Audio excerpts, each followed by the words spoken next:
अस्सलाम वालेकुम। ये हमने सबसे पहले पानी रखा है उबलने, 8 गिलास हमने पानी। ये मेरे पास 3 तरह का गोश्त, ये गर्दन, ये पाए हैं, ये ईरान का गोश्त।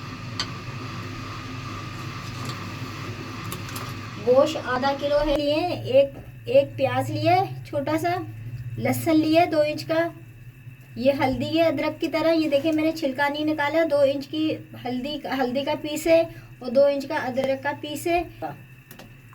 ये काली मिर्चें हैं 15, ये डालेंगे। 1 चम्मच नमक डालें। 1.5 घंटे के लिए हल्की आंच पे पकने रख देंगे ताकि अच्छी तरीके से हमारी यखनी पक जाए। 2 घंटे हो गए हमारे सूप को पकते हुए।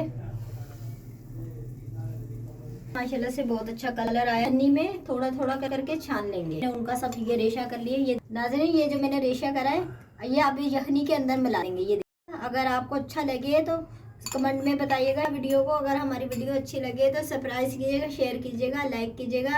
एक नई वीडियो के साथ मिलेंगे। अल्लाह।